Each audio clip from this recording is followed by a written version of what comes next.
Assalamualaikum warahmatullahi wabarakatuh. Perkenalkan, nama saya Alicia Putri Juniarno. Saya dari kelas 10 IPS 1. Di sini saya ditugaskan untuk menjelaskan kembali materi tentang siklus air. Berikut penjelasan saya. Sebelum saya bahas lebih lanjut tentang bagaimana proses terjadinya siklus air, di sini saya akan menjelaskan terlebih dahulu tentang apa sih siklus air itu. Menurut beberapa sumber yang saya baca, siklus air atau siklus hidrologi adalah perputaran air secara terus-menerus dari bumi ke atmosfer lalu kembali lagi ke bumi.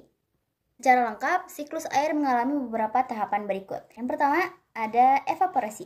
Evaporasi adalah menguapnya air yang ada di permukaan seperti air laut, air danau, dan air sungai menjadi uap air dan naik ke atmosfer. Evaporasi ini disebabkan oleh adanya panas matahari. Sebagai contoh, agar lebih paham pada tahapan evaporasi ini, coba kalian amati apa yang terjadi pada air dengan panci yang tertutup, lalu dipanaskan di atas kompor. Airnya pasti akan mendidih, kan? Nah, setelah beberapa menit kita panaskan air tersebut, coba kita buka dan lihat apa yang terjadi pada tutup panci tersebut. Maka, bisa terlihat akan ada titik-titik air di tutup panci tersebut. Nah, ini terjadi karena saat air dipanaskan, ia akan berubah fase menjadi uap. Ya. Proses menguapnya air ini akan memindahkan uap ke atas, dan ketika uap telah mengalami titik jenuh, ia akan berubah menjadi titik-titik air. Sekarang, kita bayangkan jika air yang ada di panci tersebut adalah lautan dan kompornya adalah matahari.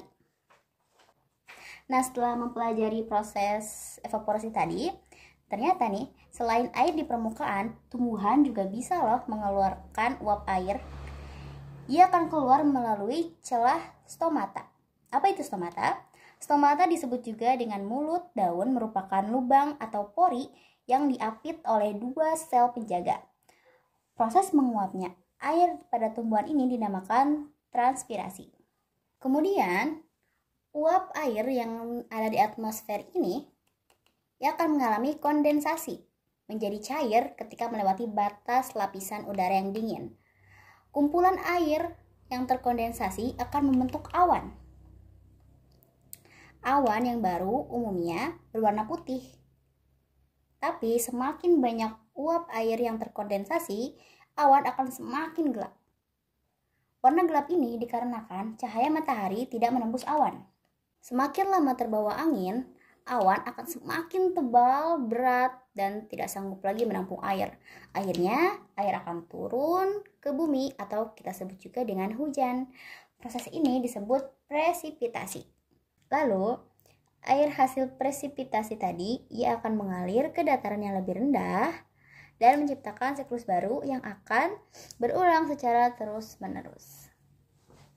Sekian penjelasan dari saya mengenai proses terjadinya siklus air. Wassalamualaikum warahmatullahi wabarakatuh.